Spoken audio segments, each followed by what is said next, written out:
तर शुभ सकाळ, नमस्कार. मी अमृता क्षीरसागर माझ्या ब्लॉगमध्ये तुम्हा सर्वांचं स्वागत करते. तर स्वयंपाक वगैरे लवकर आवरला, आज रविवार होता तरी सुद्धा, कारण की जरा स्वच्छता क्लिनिंग वगैरे केली. तर आता झालं 2 दिवसावर मकर संक्रांत आली आहे आणि म्हटलं चला तर सगळी साफसफाई वगैरे आवरून घेऊया. तर बघा जरा स्वच्छता वगैरे केली, सगळं साहित्य वगैरे फरशा वगैरे पुसून ना सगळं क्लीन केलं होतं. तर आता कपडे धुवायचेत भरपूर असे. हे कपडे धुतलेले त्याला इस्त्री करायचे. तर सारखी इस्त्री करत नाही, पण खूप चुरगाळी की मग करते. आता कपडे लावा लागले मशीनला मी.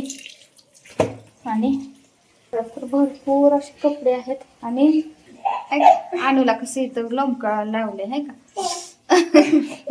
ओरडायला लागली म्हणून आणू. होय भीती वाटते काय ओरडायला लागली? धरलंय ना.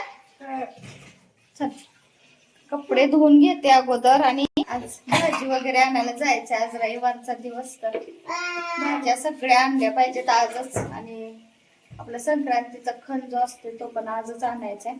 आई मी तुम्ही बाजारला होय की अभ्यास पण येणार का?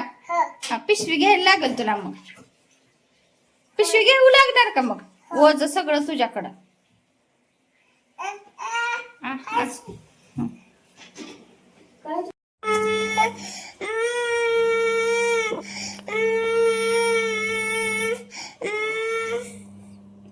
काय करायला भ्रामरी करायला लागली आणू माझं बघून, आहे की नाही.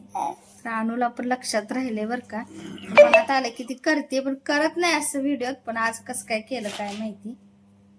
चला तर आता भाजी आणायला लवकरच आज जाणार आहे.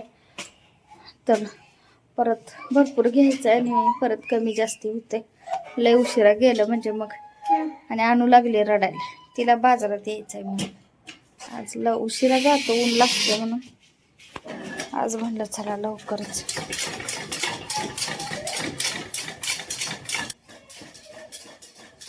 काय नु खाऊ, आधीच आजारी लागले रडायला येणार म्हणून बाजारात. तर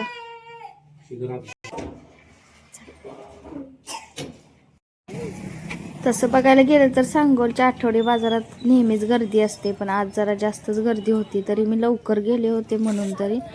आणि म्हणलं बघल तसं कसं होते, आपल्याला दिसलं की आठवण राहते की हे घ्यायचं आहे ते घ्यायचं आहे. तर सगळं काय काय जेवढं आपल्याला लागणार आहे भोगीचं साहित्य भाजीपाला ते सगळं घेतलं होतं.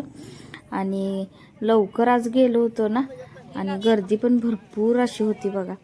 तर खूप छान छान असं ताजा ताजा सगळा भाजीपाला आलेला होता. आणि रविवारचं कसं होतं, शेतकरी लोक पण येतात त्यामुळं ताजा भाजीपाला मिळतो. तसं एरवी रोजच मंडई भरलेली असती सोडा, तसं काय एवढं हे नाही. पण रविवारचं जे घ्यायचं असतं ती वेगळंच असतं राहतं का. तर फ्रेश पण भाजीपाला मिळतो आणि ताजा पण असतो ना, त्यामुळे.